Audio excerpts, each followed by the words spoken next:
ఎటువంటి పప్పులు నానబెట్టకుండా అప్పటికప్పుడు ఇన్‌స్టంట్ స్పాంజ్ దోస ఎలా తయారు చేయాలో చూద్దాం. ఈ వీడియో మీకు నచ్చినట్లయితే ఒక లైక్ చేయండి. అలాగే మీ ఒపీనియన్‌ని కామెంట్ సెక్షన్‌లో తెలియజేయండి. బౌల్‌లోనికి హాఫ్ కప్ అటుకులు వేసుకొని ఒకసారి వాష్ చేసుకోవాలి. ఈ అటుకులు సన్న అటుకులైనా పర్లేదు, లావు అటుకులైనా పర్లేదు. అదే కప్‌తో cup upma rava, half cup పెరుగేసుకొని, హాఫ్ కప్ వాటర్ పోసుకోవాలి. ఏ కప్‌తో అయితే అటుకులు తీసుకున్నామో అదే కప్‌తో రవ్వ, పెరుగు, వాటర్ కూడా పోసుకోవాలి.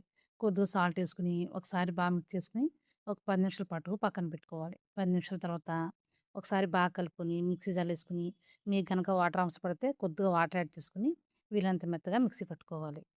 ఒకసారి దోసలు ట్రై చేయండి. టేస్ట్ అనేది చాలా చాలా బావుంటాయి. అలాగే నూనె కూడా అవసరం లేకుండా స్పాంజ్ దోసని తయారు చేసుకోవచ్చు. మిక్సీ పట్టుకున్న బ్యాటర్‌ని ఒక గిన్నెలోకి ట్రాన్స్‌ఫర్ చేసుకొని, తర్వాత హాఫ్ టీ స్పూన్ ఈనో ఏసుకోవాలి. మీరు కావాలంటే ఈనో ప్లేస్‌లో వంట సోడానైనా వాడుకోవచ్చు. స్టవ్ మీద ప్యాన్ పెట్టుకొని, ప్యాన్ అనేది బాగా వేడైన తర్వాత దోసల్ని ఏసుకోవడమే. మరీ ఎక్కువ స్ప్రెడ్ చేయకూడదు. లైట్‌గానే స్ప్రెడ్ చేసుకోవాలి.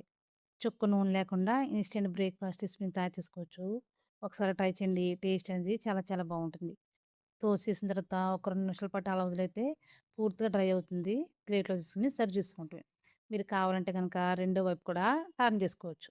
అంతేనండి, చాలా టేస్టీగా, ఈజీగా తక్కువ టైంలో ఇన్‌స్టంట్ స్పాంజ్ దోసని తయారు చేసుకోవచ్చు.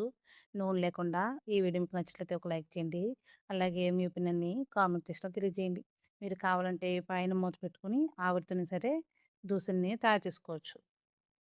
చాలా సింపుల్‌గా తక్కువ టైంలో స్పాంజ్ దోసలు చుక్క నూనె లేకుండా ప్రిపేర్ చేసుకోవచ్చు.